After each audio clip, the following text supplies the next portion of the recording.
Pokemon HeartGold and SoulSilver ruined the series forever. Now, I know what you're thinking.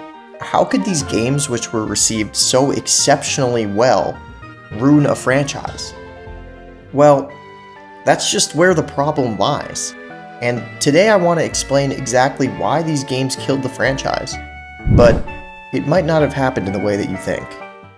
Now, as some background, I, like many of you, grew up with Pokemon as a main staple of my childhood.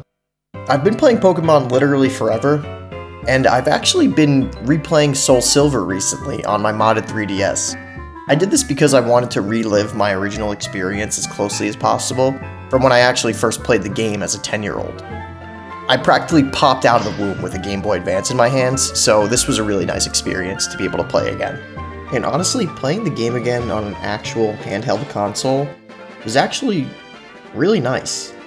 I couldn't just fast forward through stuff, and it gave me the chance to really enjoy the game, pretty much exactly how it was intended to be played. I also still actually have my original cartridge, but I couldn't bring myself to wipe the save file, so I went ahead and just emulated it on my 3DS. With that said though, I wouldn't consider myself a Pokemon expert by any means. I'm really just a dude on the internet who has played pretty much every title over the last 20 years, so even though I don't think I'm an expert, I think that I at least have some ground to stand on when I explain my opinion. And yeah, let me just reiterate that. This is my opinion, but I'm sure there are many of you out there who will completely disagree with this on the surface, but just hear me out for a little bit. Instead of wrecking me for how I feel, I'd love for you to explain in the comments what your favorite title might be and why.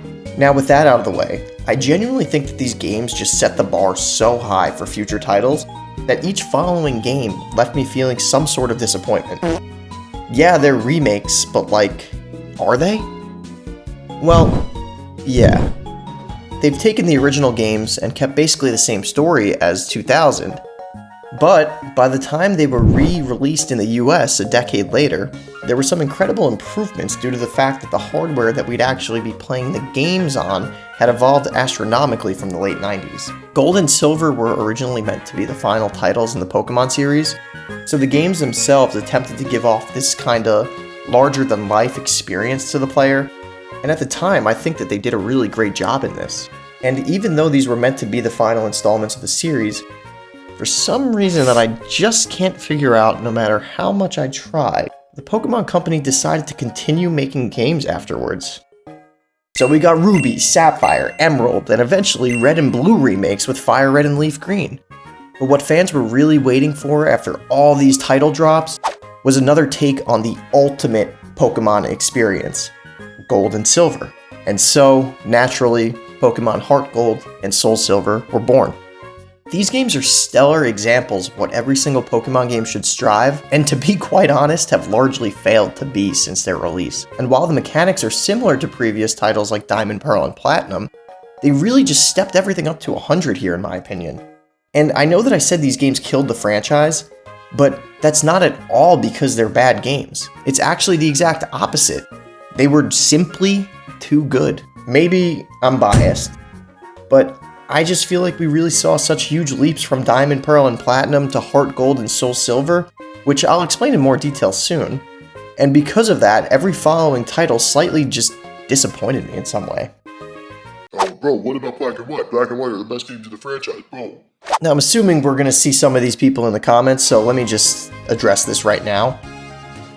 I think that Black and White did great jobs about sucking the player into their world, and they really had some awesome city designs. And this dope bridge. But Gens 1 to 4 really just hit especially hard for me. So with the newer additions as of Gen 5, I personally just didn't feel as strongly in regard to the Pokemon that were available in the games. And I know I'm probably going to get some hate for this, but I'm really not thrilled about a majority of the new Pokemon designs that were introduced. And don't get me wrong, there are some great designs. Like Haxorus might be one of the coolest Pokemon designs ever, but then it's like, ice cream cone. Nice. Further, while the world itself and the story in Black and White is incredible, I also just feel like the legendary Pokemon are extremely underwhelming for the most part, besides a couple. And maybe it's because I was a bit older when I played through them, but I think I'm just a sucker for the classics at the end of the day. So besides the legendaries and my most likely unpopular disdain for the Pokemon designs, There are some other small design aspects of HeartGold and SoulSilver that really just stick out to me that put them on top.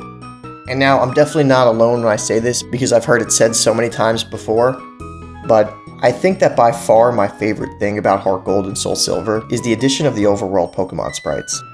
Now, I know this isn't really new per se because in Yellow, all the way back in the 90s, you got to walk around with your Pikachu. But after that, this mechanic vanished for the next decade plus. And honestly, in hindsight, I didn't realize how big of an addition this was to the games until I was a good deal older, and I had a slightly better understanding of what goes into video game development. So the math on this is, there are 493 Pokemon in HeartGold and SoulSilver, and the devs individually created the shiny variation and walk animation for each of the 493 sprites. So yeah, it was a really nice touch, which I appreciated at the time, but as I look back on it, it really makes me appreciate even more how much care went into the game's overworld design. More than that though, it just makes the game feel way more personal to see your Pokemon following behind you and be able to turn around and interact with them throughout the entirety of your journey. They actually did bring this back in Let's Go Pikachu and Eevee and Brilliant Diamond, Shining Pearl, but I really just love this so much more than this. I mean, let's be honest here. When HeartGold and SoulSilver dropped, Pokemon was on top of the world in terms of game design. The DS was already out for around 6 years by this point, and Game Freak worked through 2 different 2D Pokemon games made specifically for the DS.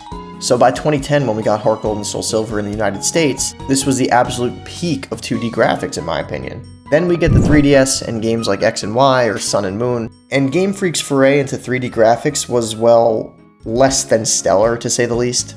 It didn't look particularly great, and then we got Brilliant Diamond and Shining Pearl on the Switch all the way in 2021, pretty much 8 years after Game Freak's first attempt at 3D, and they take their feet off the gas and pass the game's development to another studio, and I think that this action, or maybe I should say lack of action, alone, proves the point that with HeartGold and SoulSilver, we got top-of-the-line, peak 2D graphics, and then the next remakes that we get are some bottom-of-the-barrel slop 3D games just to get sales by preying on a community of people who are starving to re-enjoy some of their favorite games in a new light, and it was downright disappointing. But besides the hit-or-miss attempts at 3D, I actually want to focus on why I consider HeartGold and SoulSilver to be peak 2D. HeartGold and SoulSilver had some of the most beautiful cities, routes, and towns that I've ever seen in a Pokemon game.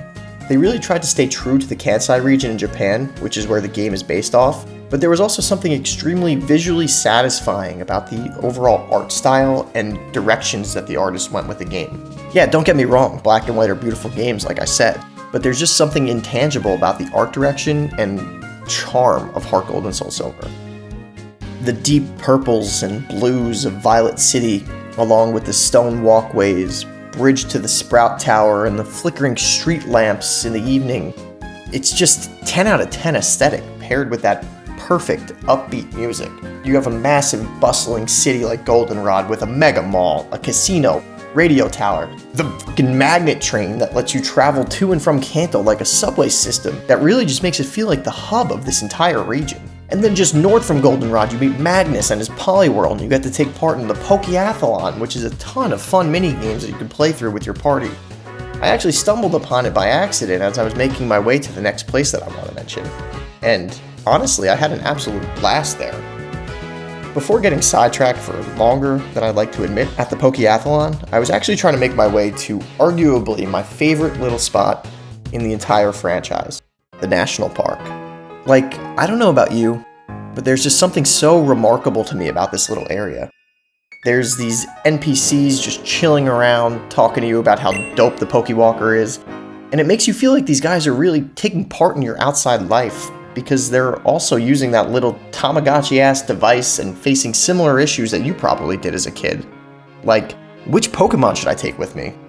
I don't know, I wish there was some place in the real— Do not interrupt me. Now you must pay.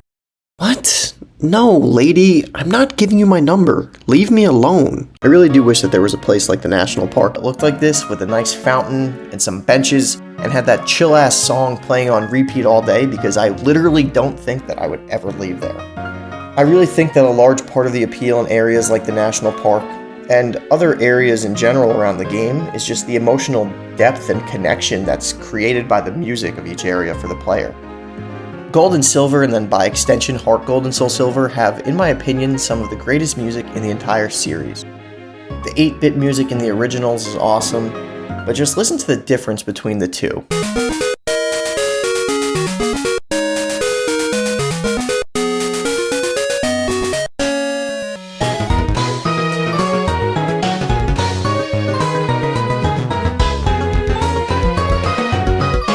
Don't get me wrong, the 8-bit music is great, but when the DS came out, the music in the games received some sort of overall full polishing or like a revamp, and they added instrumentals or other different musical elements to each song, to the point where some of these songs could actually almost be mistaken with like movie music.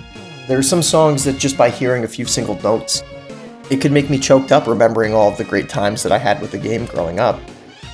Also in HeartGold and SoulSilver, if you didn't want to hear that updated music, and you really wanted to feel the nostalgia with the 8-bit style, you could actually get an item after you get all 16 badges to switch the music back to the original style, which would give you a more retro feel. I will say though, I kind of wish that this was available earlier for other players who might have preferred the older style music, but still, it's just a super nice touch that was added to the game, and it's something that I really haven't seen much of since then. And listen, this was certainly not the first game that I played in the franchise. That was actually Crystal, which I'll touch on more soon, but the game that I played where I was finally able to actually read and understand what I was doing was Diamond. Growing up with an older brother, our parents would always get us the new releases when the games would come out. So he got Sapphire, I got Ruby.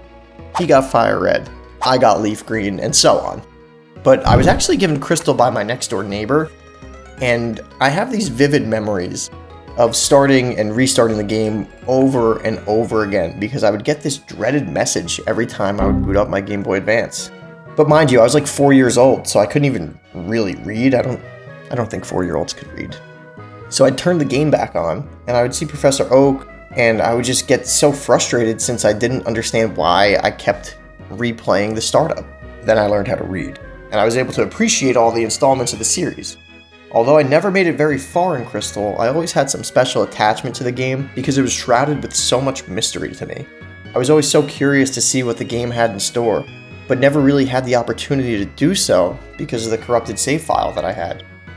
And back then I didn't know how to emulate, or honestly if it was even a thing at that point, and online marketplaces didn't really exist for like an 8-year-old. So I just went through my life always kind of keeping it in the back of my mind until I saw that first commercial for HeartGold and SoulSilver.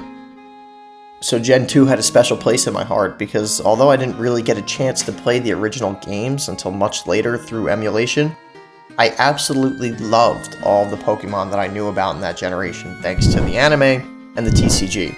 So I'm like 11 years old and my mom buys me my very own copy of SoulSilver. By this point, my brother didn't really play anymore, so I had to think really hard about which version I wanted, and decided that Lugia is cooler than Ho-Oh. And then I realized that that didn't even matter because this game was so awesome you could get both legendaries. The first day my mom got me the game from Toys R Us, I remember I had a baseball practice later that day. So we get home, I quickly unbox the game, and I see this Pokewalker thing, and move to get my game started as quickly as I possibly can before practice. I actually kept the Pokewalker hidden in my back pocket during practice because I was terrified that someone on my team would see it and make fun of me for still liking Pokemon at like 11 years old. If only my younger self could see me now. I don't know if he'd be proud or absolutely horrified at me all these years later making a YouTube video about that very day. So anyway, if you couldn't tell from that personal story alone, this game has really always meant a lot to me. It was the first game I really got to fully experience where I would develop strategies and be able to effectively progress the game. And because of the sentiment that I have towards them, I just feel like all of the games that came out afterwards couldn't really capture that same sense of wonder and beauty that we got from HeartGold and SoulSilver. So every time a new game would come out, I'd be extremely excited for it.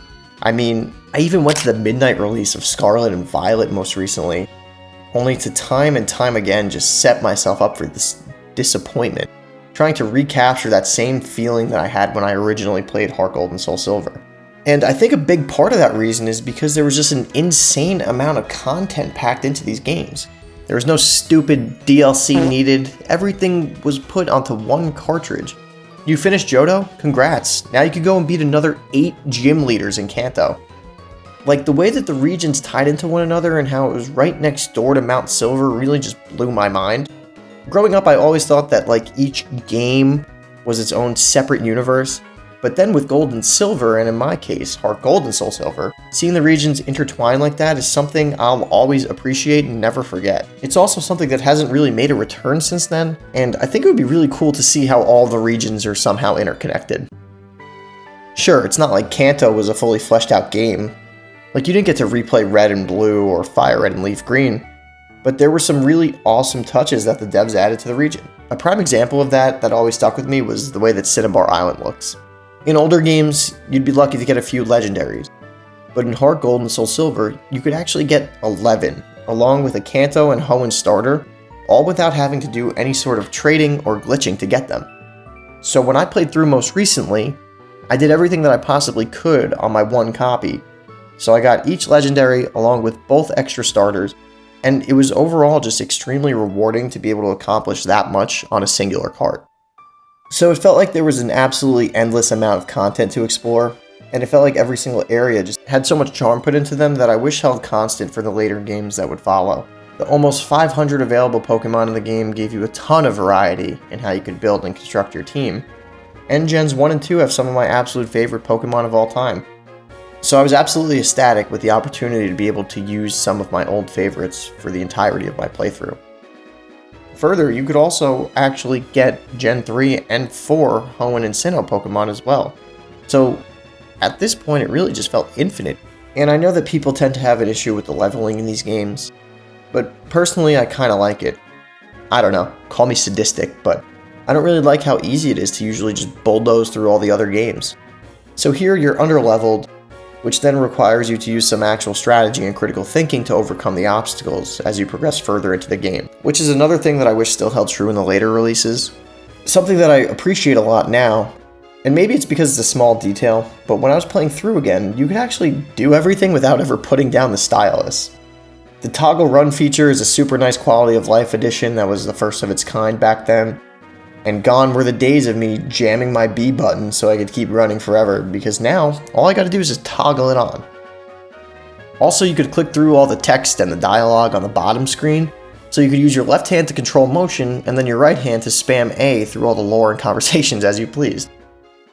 So yeah, I think that HeartGold and SoulSilver ruined Pokemon forever, but I really only feel this way because I feel like no game since then has had the passion and wonder that the Gen 2 remakes had, and still have to this day. Like, it's undeniable, when you pick up these games, there's just something different about them.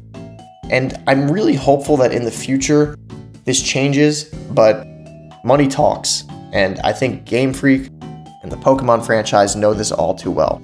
We all, including myself, will pretty much jump to buy anything with the Pokemon label. So at that point, why bother creating something amazing when you could pump out some half-assed slop that everyone will just buy anyway? I do want to end this on a positive note though, so I don't think it's up for debate how impactful this era of Pokemon was, even if the stuff that followed has continued to fall a bit short for the time. I'd really love to hear some of your fondest memories from any era of Pokemon, and if you think that these games aged as phenomenally as I do, let me know. If not, let me know. Anyway, that's all I got. Thanks for watching.